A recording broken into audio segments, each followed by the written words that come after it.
Hello, and welcome to Writing Tips with Rachel. Today I'm examining how rejection can actually be good for us and what we can learn from it. In the last Writing Tips video, I shared about rejection and how we all face it in the writing world. And I want us to remember that rejections prove we're putting ourselves out there. No writer goes anywhere without putting themselves out there.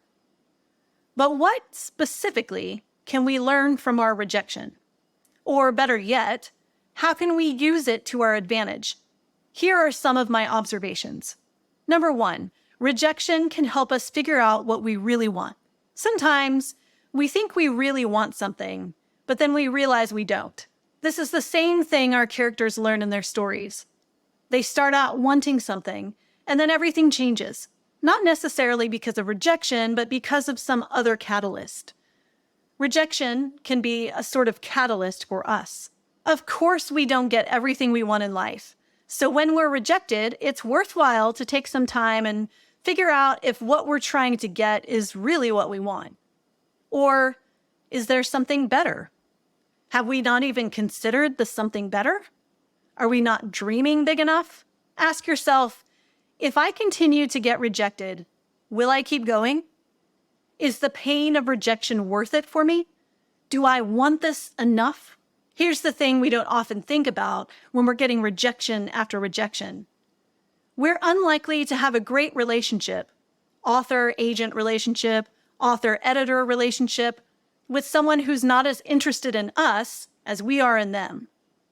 Rejection frees us to form a partnership with the right person. Here's a side note. The agent relationship, at least, has been sometimes compared to dating and marriage. So these tips can also work for social or other forms of rejection. Number 2, let rejection teach you persistence. Science says if you take rejection personally, your self-esteem suffers. And if you blame rejection on the general injustice of the world, it can turn you resentful. Neither of those things is productive.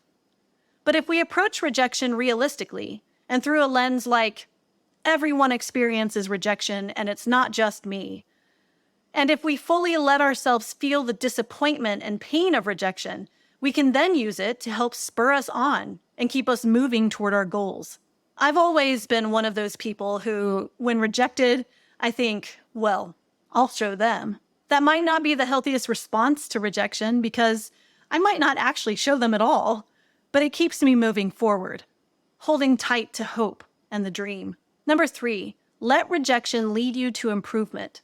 Look for the things you can learn from rejection. Sometimes there's no feedback with rejection, but sometimes there is, so use it. Rejection is a growth opportunity.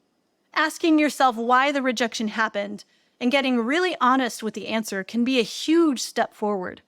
Was the manuscript or piece of writing really ready? Take what you can, look for the holes, and improve. And lastly, as much as we don't like it, more rejection means the next time rejection comes, we're better equipped to handle it, which is also improvement and growth. Rejection hurts. Physically, science says, and it's okay to feel that hurt. It's also okay to get stuck in that hurt for a bit. Be sure to care for yourself. Use kind self-talk, journal, exercise, and talk about it with your people or a therapist. But then challenge yourself to use that rejection to your advantage.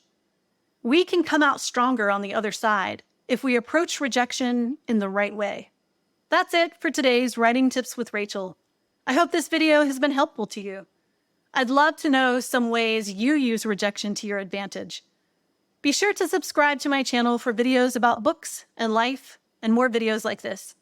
Thanks for watching.